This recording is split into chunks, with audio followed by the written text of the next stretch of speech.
Hello, today is March 15th, 2022, and today we are going to discuss the state of the meta. We'll be discussing some analysis of last weekend's ranked event, including going over the top 100 cards' performance. Then we'll deep dive into the after effects of Gods Unchained's newest cards, the core set refresh. All this to help start your morning Unchained. More and more there have been discussions about the need to balance the game, and after the last weekend's ranked event, those calls haven't changed. With the introduction of the core set refresh involving changes to over 150 cards, plus over 70 brand new cards, people were excited to see a breath of life into the game's meta. Keep in mind the data for our discussion today comes from GUDex.com card rankings. In this analysis, we are only going to focus on cards played by players at Mythic level, and were seen in over 1,000 matches during the 3-day event. Let's begin by talking about what the top 100 card spread by domain looks like.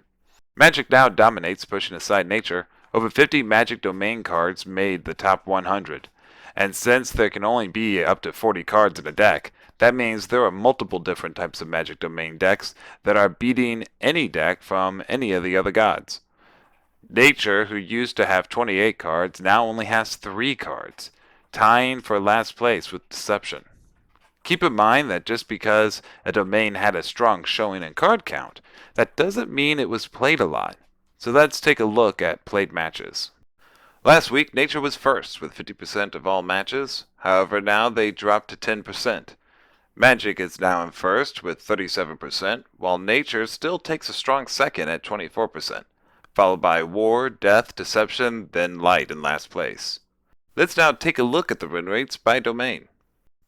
As mentioned, last week's discussion was interesting, seeing that Nature dominated the top 100 card count. However, it was Death that dominated the win rates. Unfortunately for Death players, that didn't continue into this weekend. Magic also dominated the overall win rates, taking over 57% average win rate for all 50 of its cards that are in the top 100. Death came in second with just over 53%, and last place being Light with just over 51%. What makes this weekend's result particularly scary is that, unlike last weekend where Death took 17 out of the top 20 cards with its 62% win ratio, Magic has taken all first 36 card slots with its 57% win ratio. That means almost an entire deck worth of cards took over the entire meta. But we know there's more than one Magic deck style that played into this historic performance. Just looking at decks with at least 1,000 matches, Card Draw Magic took first place at a 59.5% win rate. Board Wipe Death, which used to perform at a steady 68%, is now second at 55% win rate. Third and fourth place also belong to Magic, Control Magic, and Mid-Range Magic. Beyond that, all other decks were below 50% win rate. So as we all know, the core set refresh did occur last weekend. So let's see how much of an impact the core cards themselves really had on the meta. When we break down the top 100 cards by set, last week we discussed Genesis being potentially overpowered due to having 34 cards in the top 100. However, this week, Core did take over with 37 cards. Genesis dropped to 30 cards. The only other set that gained cards was the Welcome set, going from 1 card to 3. It's obvious that the Core set refresh took the Core cards to a new level, allowing it to dominate the top 100 cards list. However, what about the win rate of the sets? Well, Genesis not only lost cards in the top 100, but also lost average win rates. The core set improved by increasing a full percentage point, but surprisingly, it was Divine Order that really gained the most by going from 52% average win rate to nearly 56%.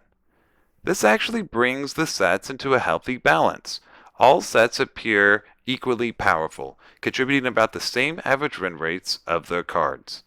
But we already know that the Magic domain did dominate the format, so let's take a closer look by examining the sets and domains at the same time. When we do this, it's as expected. Death win rates have plummeted across all sets, from being 60% or higher last week to now not even breaking 55% in any set. Magic, however, has taken over. Not to the extremes of death, but Trial Magic set cards have averaged over 60%. This is mostly because of Palace Wand having a 65% run rate by itself, and Form of Power having a 63% run rate, both from Trial of the Gods. So by now it's obvious that what happened was the core set refresh was the cause for the massive shift in all the domains and all the statistics. But why? Well, to answer that at least partially, let's look at some of Magic's top core cards that were modified during the refresh. They are Coreless Rune Moth, Ley Horde Hatchling, and Oni Spellsword. Before the update, the Rune Moth was a 3 mana cost 1/1 creature with backline, and it said, at the end of your turn, add a random rune to your hand and reduce its cost to 0. Ley Horde used to be a 10 mana cost 2/1 creature that said, at the start of your turn, set this creature's mana cost to 10, minus the number of cards in your hand, War, deal 4 damage. And Oni used to be a 3 mana cost 1/3 creature with Ward, and it said after you played a card, this creature gets +1 strength, and the friendly creature with the lowest health gains Ward. The problem with them back then was Moth only had 1 health, making it prone to die to any deal damage card or effect.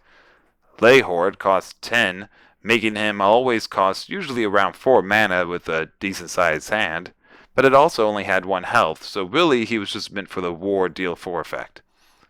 Oni Spellsword was already amazing and popular to use, but his effect guaranteed that no creature with health greater than 3 would gain Ward from him. So to fix these weaknesses, they made the Rune Moth into a 1/3, keeping everything else the same. Now the only damage cards that can kill it would be from Magic and Nature, and with it having backline, it'd be hard to kill with a creature attack. Especially since you're facing Magic's already destructive abilities, good luck keeping enough creature power to kill it.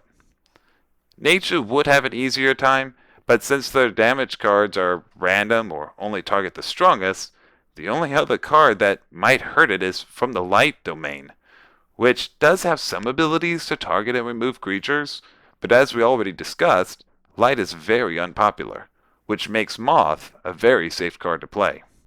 Ley Horde now costs 2 less mana and is a 3/3, which makes it commonly cost 2 mana with impressive stats.